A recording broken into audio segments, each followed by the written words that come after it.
What I'm going to do is to talk a little bit about the international system, about what we've called global hotspots, and then I really do hope, as I said last night, that you've got questions, because I will call on somebody, but I have a feeling you'll have plenty of questions. So let me start my discussion of this way.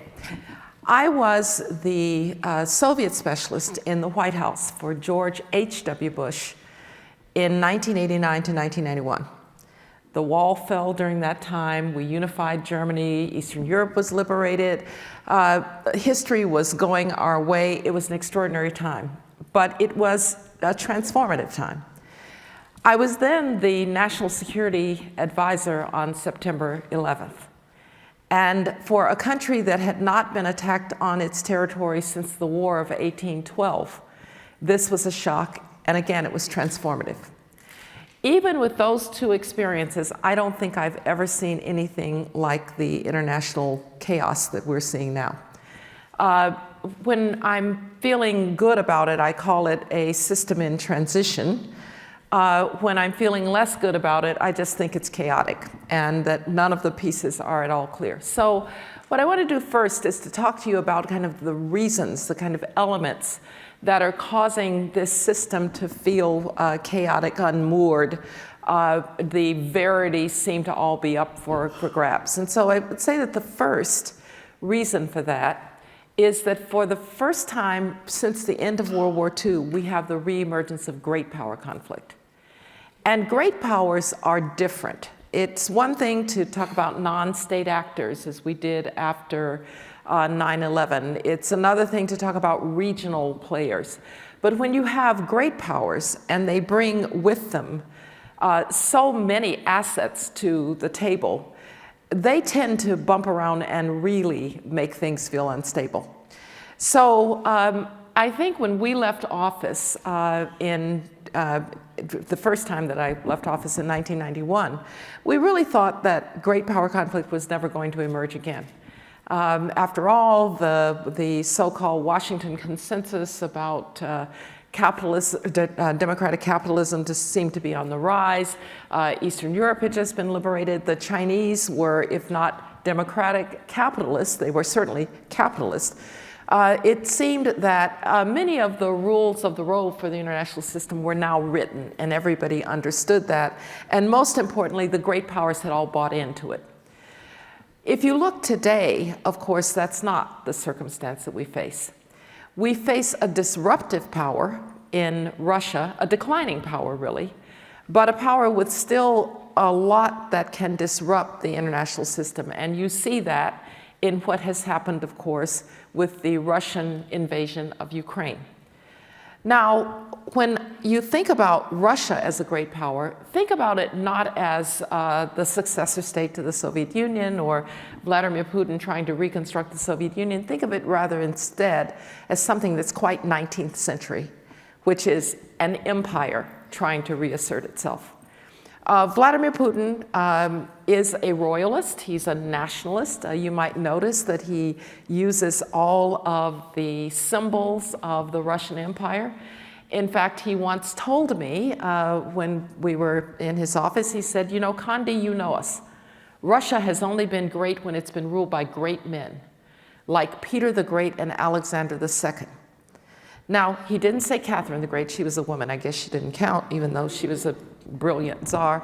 But of course, he didn't say Stalin or Lenin. He said Alexander the Great and Peter the Great, the czars at sort of the greatest expanse of the Russian Empire.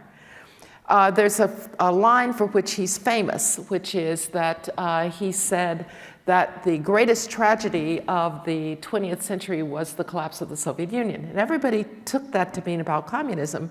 But when you asked him, as President Bush did, why was it the greatest tragedy? He said, because 25 million Russians were orphaned outside of Mother Russia. So it gives you a sense that for him, this was about empire. And the problem with an independent Ukraine, as Zbigniew Brzezinski once said, is you can have no Russian empire if there is an independent Ukraine. So Russia on the decline still tries to assert itself in terms of its imperial imperial power, and gets itself into this war that we are now experiencing. And I think got itself into that war because there are three important miscalculations on Putin's part. The first miscalculation was that his belief, that many Russians actually share, that Ukraine isn't really a country. He told us at one point, Ukraine is a made-up country, right? Now, it is true that Ukraine has only been independent for relatively short periods in its history. As a matter of fact, this is one of the longest periods since the collapse of the Soviet Union that Ukraine has been independent. It was always part of somebody's empire. But what Putin didn't understand was that there was a Ukrainian nationality underneath. He didn't understand that the Ukrainians don't consider themselves Little Russians. There's a Tchaikovsky suite called the Little Russia Suite. It's actually about Ukraine.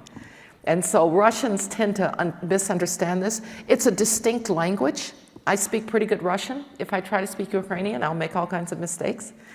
And so this impulse that, of course, the Ukrainians would welcome their great Russian brother, well, that means that you go into the war with 5 days provisions for your armed forces and their dress uniforms for the parade in Kyiv. That's a serious miscalculation. And I think they've been stunned by the fact that, if anything, Ukrainian identity has gotten stronger as this war has gone along. Secondly, Putin miscalculated about the response of, let's just call it the West, but also including Japan and Australia and others. And it's quite possible that what happened in Afghanistan probably contributed to that miscalculation. If we didn't defend a place that we've been fighting for 20 years, where there'd been an actual attack on the territory of the United States, why in the world would we actually defend Ukraine? And probably surprised also at the degree to which the sanctions were able to come into place so quickly. So, second miscalculation, a belief that they wouldn't get much resistance from the West. And then third miscalculation, a really big one, he thought his army was good.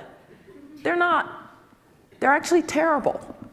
The Russian armed forces are not built for the offense. One way that you can tell if an army's built for the offense is that they tend to move, as ours does and Europeans do, in trucks. The Russians move by rail. Do you remember the pictures of the convoys that got stuck? Well, they couldn't move off-road. So he thought this army was good. And so now, having been frustrated in all three of those miscalculations, he's turned to something else, which is to just throw unarmed, poorly trained Russian young men, mostly from places like Dagestan, because you don't want those blonde boys from Moscow and St. Petersburg to revolt. And so you just throw untrained young Russian men at the front. By the way, the Russians have no non-commissioned officer rank. I remember when Sergei Ivanov, who was the defense minister at the time, asked Don Rumsfeld, tell me about these sergeant majors in your armed forces. They seem to be important. They have nothing, so they've got arrogant officers, arrogant, corrupt officers, and conscripts. And that's why they have a morale issue. So throw that at the front, and then throw at the Ukrainian people as much terrorism as you can in terms of missile attacks on civilian sites, et cetera. So that's, but this great power, Russia, of course, has significantly disrupted the international system with this war. And I'll come back to that at the end. Okay, a second great power, of course, China. Expectations when Deng Xiaoping brought China out of isolation, that China's desire to be a part of the international system was really the best thing that we could possibly do. You know, there's now a lot of criticism of kind of globalization, and did you trust the Chinese too much, and didn't you see this coming? Well, the real question is, what else were you going to do with 1.4 billion people at this point? Were you really going to try to leave them outside the system? So China's invited into the international economy in particular. It accedes to the World Trade Organization before Chinese practices are aligned, so you have continual problems with intellectual property protection. The Chinese cut off large parts of their markets to foreign competition. They clearly privilege national champions over foreign competition. And this goes on for a while with what I'll say a division in what I'll call the CEO idea about the rising China and the national security view of the rising China. So for a while they're on parallel tracks and they don't really cross. CEOs would tell you in the early 2000s, really up until a few years ago, well, you know, you can make a lot of money in China, it's a big market, you have to be there.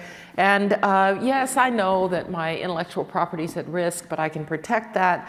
That market in China is too important. National security people would start to see the emergence of a China, even before Xi Jinping, that seemed to be building its armed forces in significant ways that looked like they might actually threaten American supremacy in the Indo-Pacific. In 2007, when I was secretary, the Chinese actually had an anti-satellite test that was tremendously sophisticated and surprised everybody in terms of the level of sophistication. But the presidents of China, Jiang Zemin and Hu Jintao, engaged in something that the Chinese apparently called hide and bide, all right? So you kind of bide your time. You don't upset in the international system. At one point, I was getting the Chinese to be in the chair for the 6-party talks on North Korea to try to deal with North Korean nuclear weapons, South Korea, Japan, the United States, Russia, and North Korea. And China was in the chair.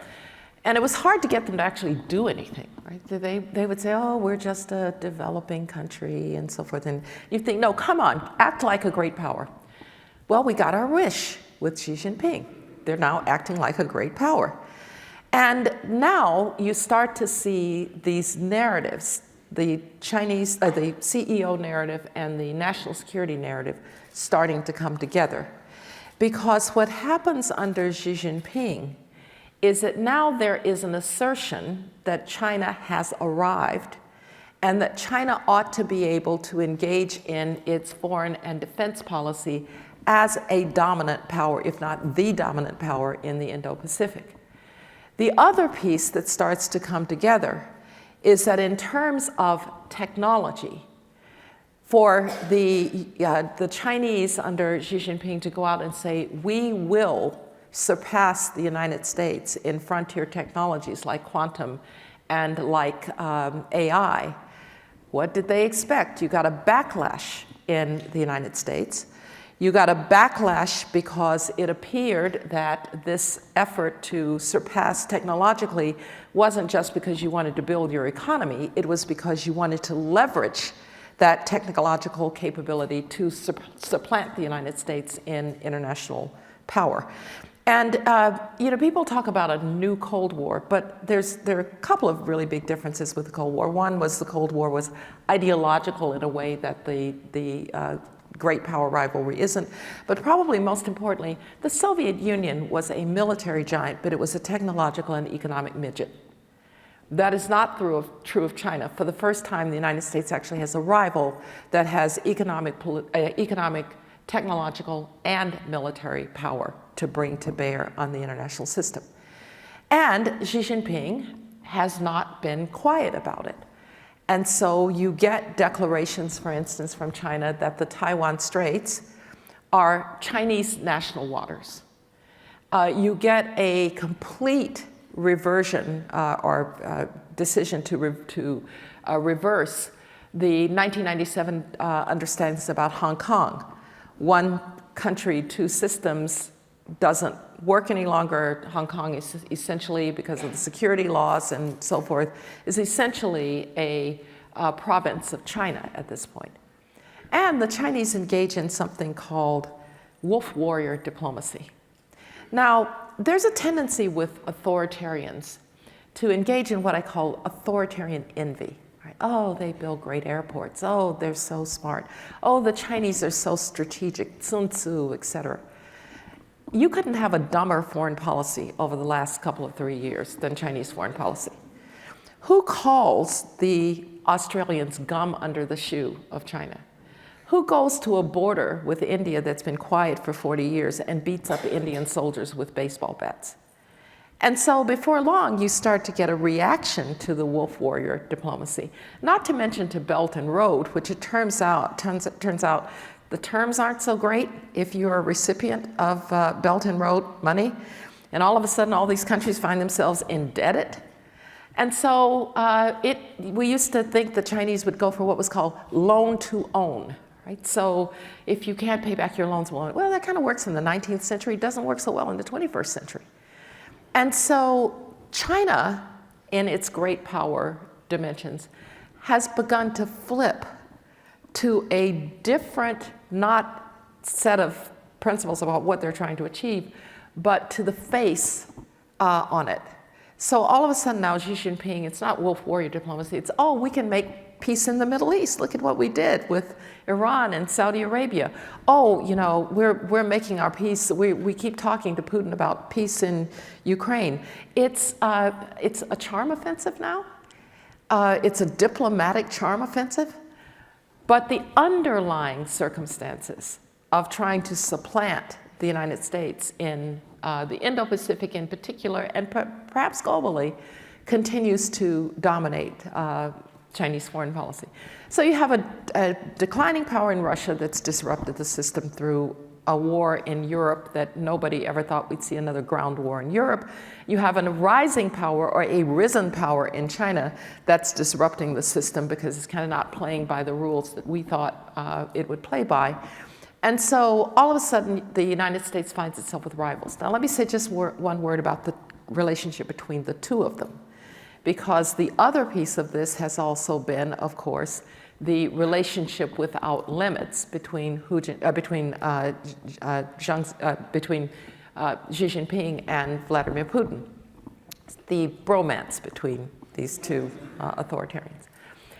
So let's start with the fundamentals. This is an anti-American, anti-Western axis, is what it is. It has very little in shared beliefs, values, except that the West is decadent and civilization needs to be saved by China and Russia. It has very little in common except that it's both a revanchist, China, the restoration of China, of which Taiwan is, of course, the last piece. Russia, the restoration of the Russian Empire, so it's kind of 19th century in both cases. But nothing that binds them culturally.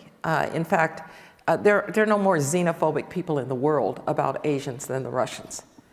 And so the underlying of this is somewhat weak. So what you're talking about, though, is that there's some benefit to being able to jointly deal with the United States. But here's the problem. If you're Xi Jinping and at the Olympics, so let me tell you, I think I know how that conversation went at the Olympics. You know, I've got to do this thing in Ukraine. It'll take 5 or 6 days. You know what it's like because you've got Taiwan. Fine. Just don't do it until the Olympics are over. Okay. I think that was the conversation between them. And now Xi Jinping finds himself wedded to a homicidal maniac who's launched a war in Europe, sanctions all over the place, and oh, by the way, who can't even control his own government and the crazy people around him. By the way, I know those people around him. So I've never met Prigozhin, although I was at a number of dinners which he apparently catered. He's just evil, right? Then there's Patrushev, who's evil and kind of stupid, and according to most people, sort of tied to the Chinese because that's how he made his wealth.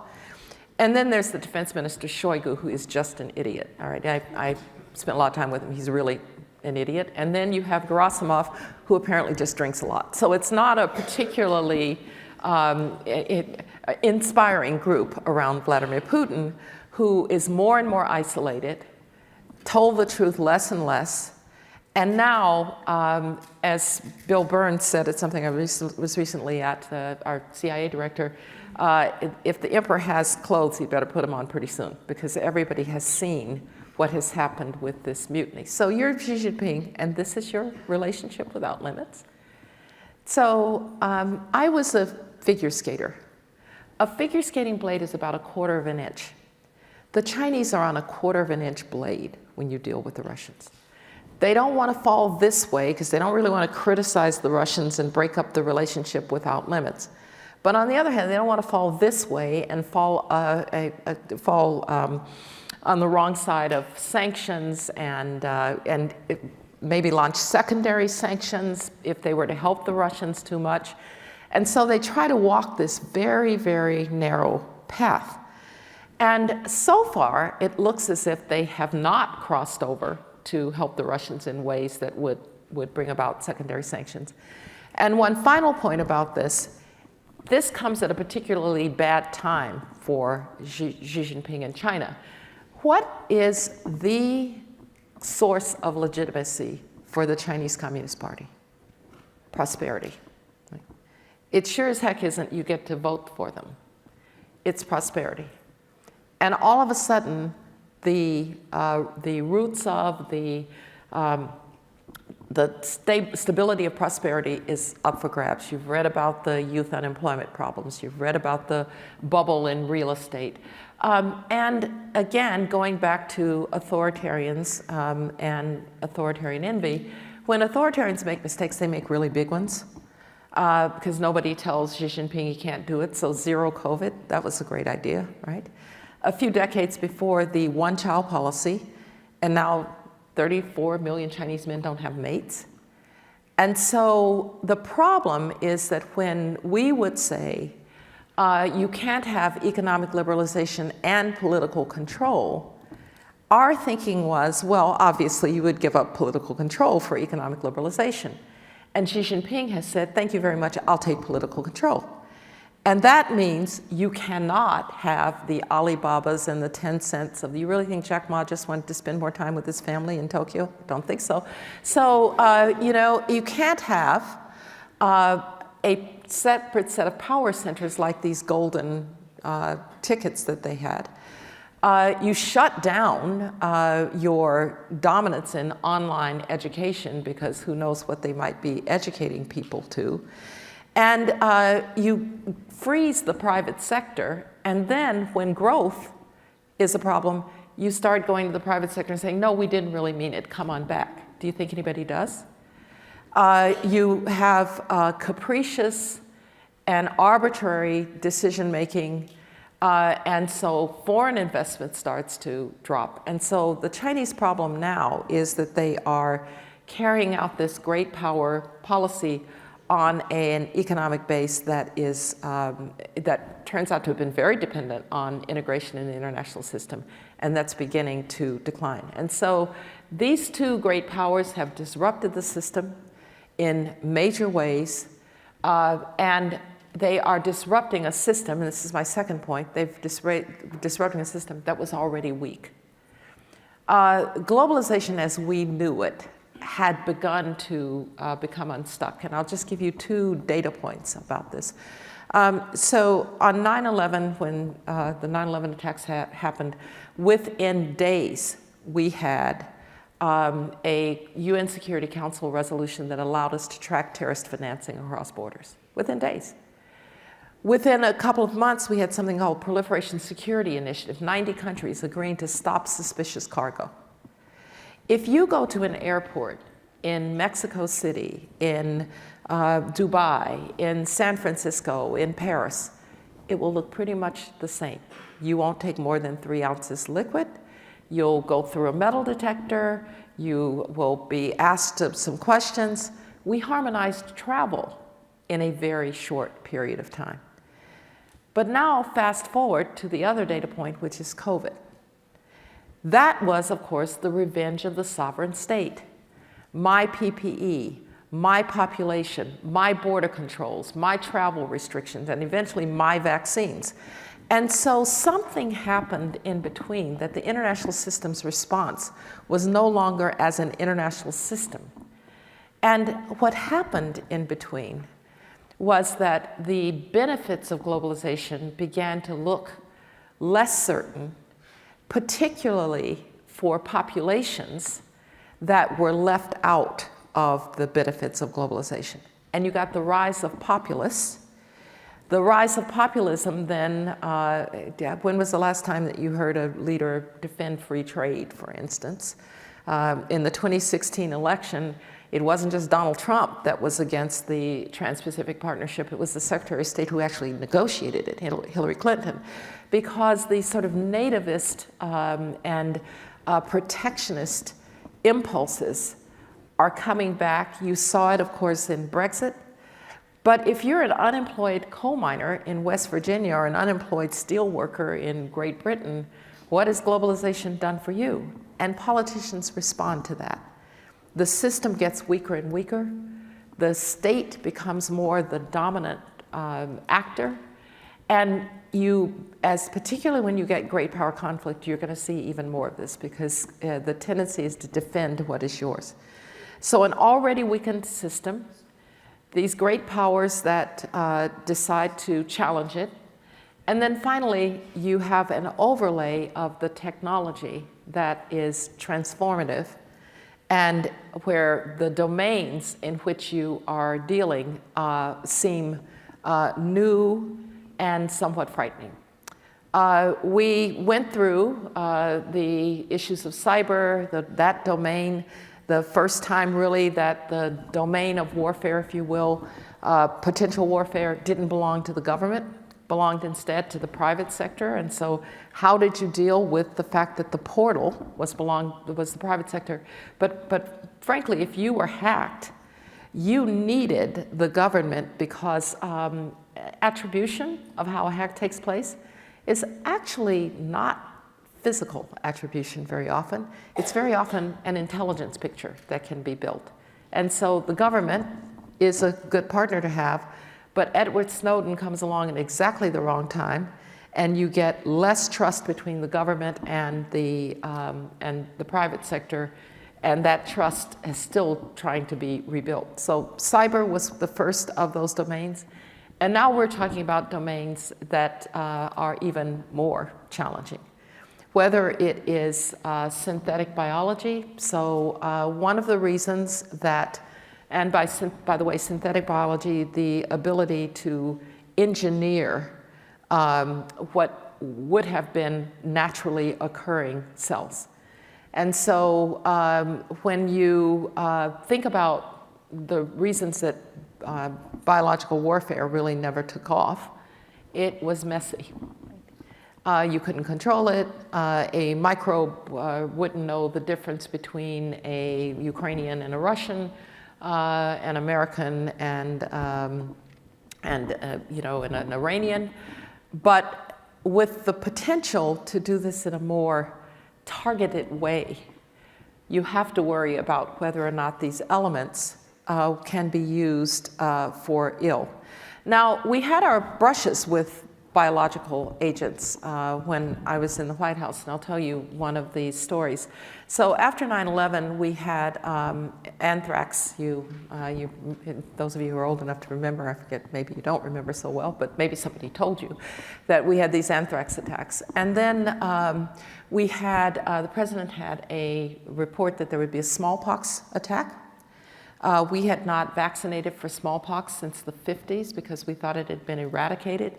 He had to face the question of, was he going to try to vaccinate the whole country? He was told 5% of the population would have an adverse effect. What is an adverse effect? They would die. So you probably don't want to try to do that. But then we had on one day a really interesting one, which was that on September 11th, we were supposed to go to Shanghai for the Asia-Pacific Economic Council on Friday the 15th. Obviously, it got postponed. But the president didn't want to seem as if we were just locked in the White House. So we went to China on October 7th. We had invaded Afghanistan on October 3rd.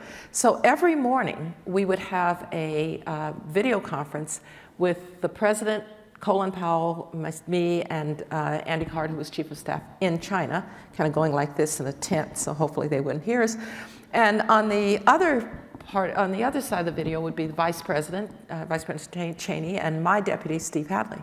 So one morning, it was exactly 12 hours, so it's 8 o'clock in Shanghai, 8 o'clock at night in Washington. So they come on, and you can just see that the Vice President looks gray. What's going on here? And he says to the President says, "Dick, what's wrong?" And he says, "Mr. President, botulinum toxin has been detected in the White House detectors, and there is no known antidote. We're all going to die." The President said, "What was that, Dick?"